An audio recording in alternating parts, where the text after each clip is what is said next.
Yeah, personally I'm more interested in checking out that new Zombieland Saga movie. Tai is finally going to talk in that one. That alone gets my ticket. We opened this week with Uta returning to school after their summer break to her first real fan, who kind of deserved a little more screen time in this show. Apparently, Mikoto was excited at the prospect of the five Precure collabing together. This kind of killed off my buzz for all big crossovers. Also, weren't they already kind of working together? I mean, I get that everyone was excited about the fact that they finally were singing together, but not only did they quickly start fighting together after Zukyun Kiss's debut, as far as we could tell, they also did most of their events together. Just saying, I think Procession Orchestra and I-Pre coming together has more significance. Personally, I think this is remnants of their original script that kept Zukyun Kiss as a completely separate team until like maybe the 30th episode, which does make me wonder how much else they changed about this series, but let's save those theories for maybe the comment section. Regardless, the Precure were excited over their renewed buzz and all of the new opportunities that were opening up for them. Though of course, they also had to wonder who was responsible for putting up their new group finisher. Oh great, now we're going to get twice the racism accusations. At the same time, Kokoro showed off their new club member cards that I'm assuming they finally contracted some outside party, because those look like actual plastic cards rather than those cheap laminated ones. However, Marilyn then pointed out apparently she had noticed in everything up to these cards. She was the first cure of the season, and is pretty much responsible for y'all also becoming pretty cure, so yeah, suppose that. Yeah, really, the main conflict of this episode should have started and ended there, but I guess they really needed to reinforce the idea that Uta was the leader of this team, even though honestly, I think she's done a fine enough job as is. That, and I guess Kokoro had to show off more of how much of an idol otaku she was. And if you're in a killing game, you'll be the first one to die. More on that in this video, by the way. Go check it out. Also, with their movie coming out next week, the broadcast version of this episode not only featured previews of it, but it also had a really good cover of the opening, sung by the Cures of this season. It was actually quite good, and I would actually encourage everyone to look it up here on YouTube, rather than just sticking with the inferior Crunchyroll version. Anyway, the Precure later further discussed this topic, that really should be a topic. Of course, the ultimate sissy sim Meryl nominated Prune, which even Uta gave the okay because let's not forget she was also a huge sim for her. Yeah, remember that? Better Yuri times. Speaking of which, Kokoro was actually against this for very logical reasons. Kokoro, the most base cure ever.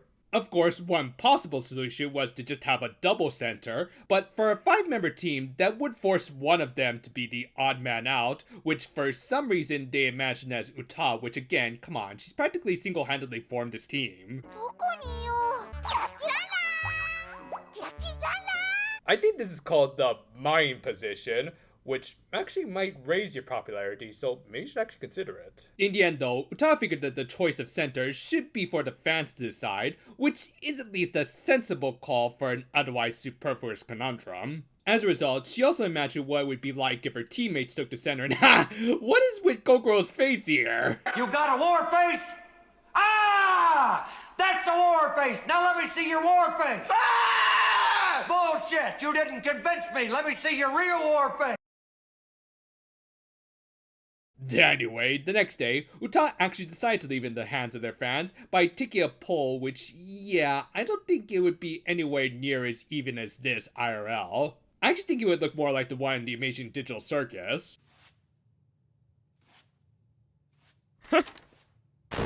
With that, they still needed to count the votes for Tanaka and the other fairies, and according to Maron, they weren't at his house that day, but rather... Okay, I know it's been kind of obvious with this season, but Jesus sweet Christ, the pride placement is excessive. That said, I did like the scene, as not only did it further prove that Tanaka is the best boy in the show, but also did some decent world building, showing how this team's idol activities were expanding. And of course, it gave Cuddy and Zachary some place to actually earn their keep. With that, Uta of course took their votes, with the two going with their most obvious choices, even if Zachary tried to act as disgustingly tsundere over his Oshi. キラーウィンクのやつざっくりどこにいたって眩しいし Man, the torpedoes, we're sinking this ship! I will say, the one benefit of the scene was getting a super smug Kokoro face out of it. But yeah, I guess with that, Wink somehow won the vote, even though Kiss was kind of ahead. Thus, for at least their next appearance, Nana took the center, which surprised that one guy. Why are you even here? But yeah, Kaito was there to promote his own movie, which, judging by its poster, might be foreshadowing something, aside from the fact that Toei doesn't have a lot of ideas for their guys in magical girl shows. It also let him give his usual quote-unquote sage advice to Uta, which really should have been just go back to the pattern that their audience was already kind of used to by this point. But no, he also had to make it unnecessarily flowery just to reinforce this ship.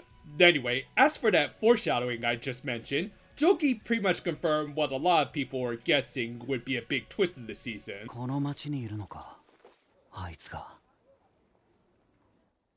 Honestly, it doesn't really matter if y'all get back together or not, because you'll be no match for the bad snatch. クライマックスだ Really looking forward to reviewing that episode, by the way. It looks awesome. Anyway, as for his victim of the week, it was a fat, nerdy dude who cried over dropping his popcorn.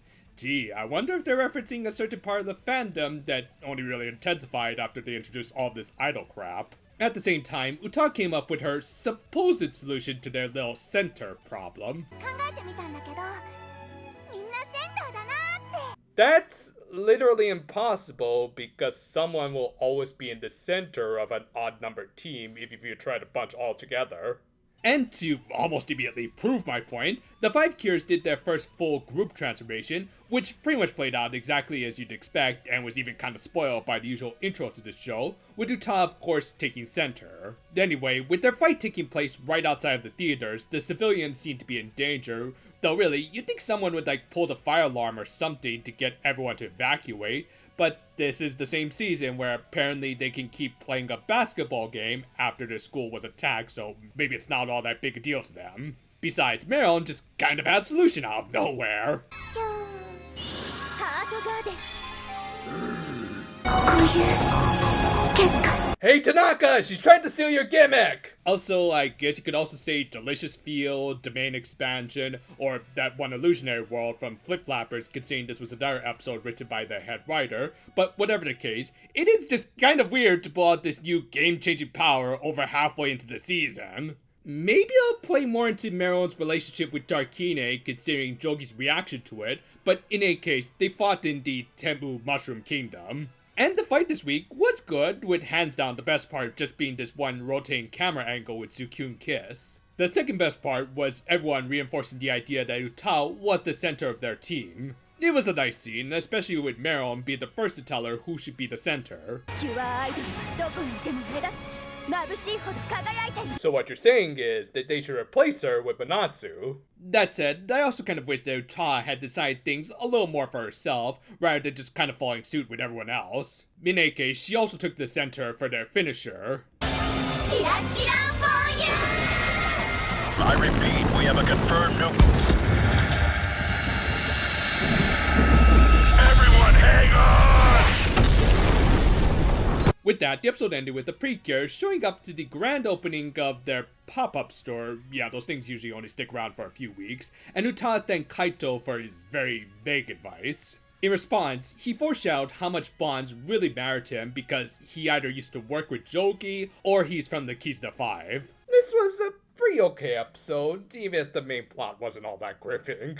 Yeah, when you get down to it, not only was the solution plain as day, it also is just something that really shouldn't have been an issue. That said, the strong character interactions did kind of make up for it, and at least they're doing something with Kaito.